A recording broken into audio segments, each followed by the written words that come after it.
E aí, vamos começar mais uma análise por aqui.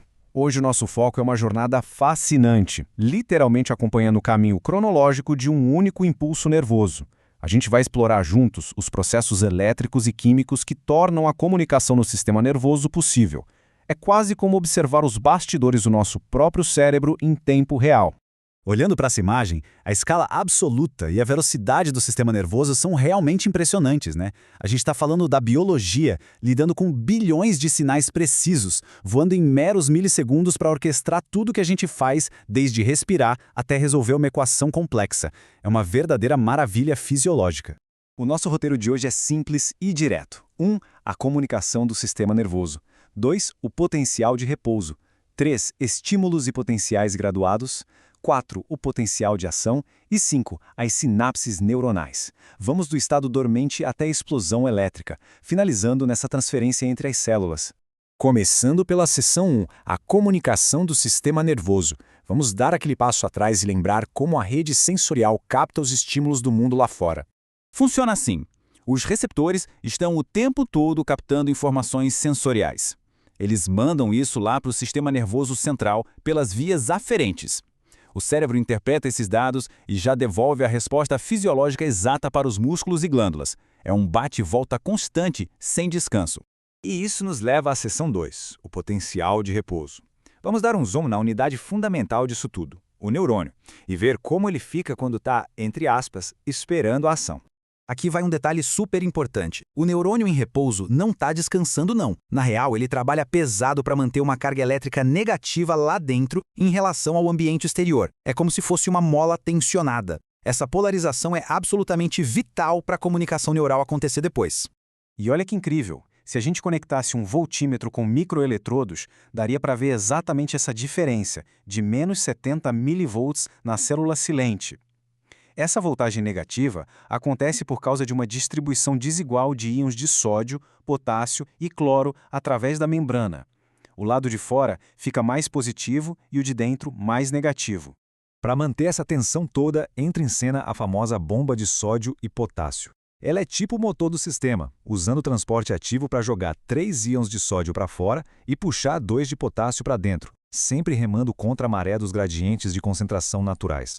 Observando isso de perto, fica claro que essa troca ininterrupta impede a célula de atingir um equilíbrio neutro.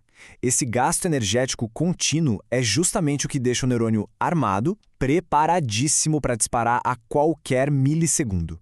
Bom, avançando para a seção 3, estímulos e potenciais graduados. Chegou a hora de ver o que rola quando um estímulo chega tentando bagunçar esse equilíbrio milimétrico. O potencial graduado atua meio que como uma faísca inicial. É uma mudança localizada e, como o nome já entrega, varia de tamanho dependendo totalmente da força do estímulo que a gerou. Isso acontece lá nos dendritos e no corpo celular. E o contraste aqui é formidável. Enquanto o potencial graduado é tipo um corredor de tiro curto que viaja um pouquinho e já perde a força, o potencial de ação não brinca em serviço. Ele mantém a amplitude constante e não enfraquece de jeito nenhum enquanto desce pelo axônio. O que nos traz à seção 4, o potencial de ação. Esse é o grande clímax da nossa jornada neural, aquela explosão elétrica inconfundível que rege tudo. Esse gráfico é super vital. Para a mágica da excitabilidade rolar, o estímulo precisa ultrapassar uma linha de chegada muito específica, o limiar de menos 55 milivolts. Cruzou, aí dispara uma inversão incrivelmente rápida das cargas elétricas, que bate lá no pico positivo de mais 30 milivolts. Se não chegar no limiar, simplesmente nada acontece.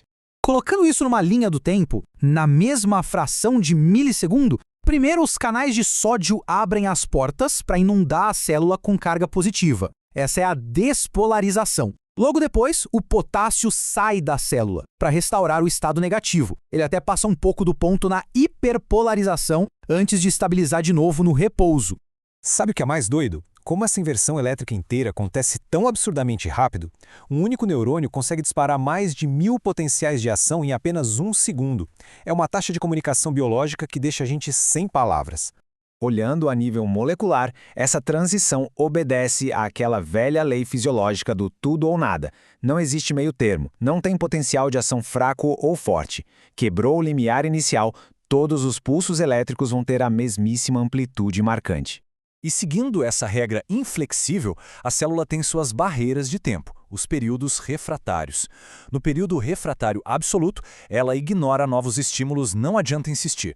Já no relativo, é como uma porta emperrada. Exige um estímulo massivo, muito acima do normal, para ela disparar antes de voltar para o repouso total. Finalmente, seção 5. Conexões, as sinapses neuroniais. O sinal elétrico super rápido chegou no final do axônio, só que agora tem uma lacuna, e ele precisa dar um jeito de continuar a viagem.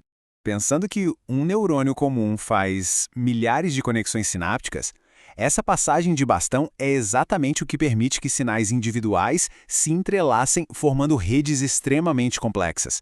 É aqui que a gente forma circuitos de verdade.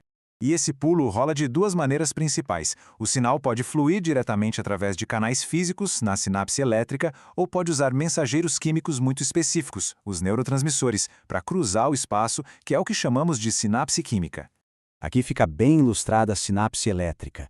A gente tem esses canais de proteína chamados connections, que formam as junções gap. Eles ligam os citoplasmas de duas células direto, permitindo o livre fluxo de íons. O resultado é uma transmissão de dados praticamente instantânea, sem intermediários. Já na sinapse química, a chegada do potencial de ação faz o cálcio entrar na célula. Isso engatilha as vesículas que liberam os neurotransmissores lá na fenda sináptica. Esses mensageiros atravessam o espaço e se ligam a receptores do outro lado, podendo excitar ou inibir a próxima célula da fila. Parando para refletir um pouco, dá para acreditar que absolutamente tudo, cada memória, cada pensamento que temos, é ditado por essas explosões elétricas microscópicas?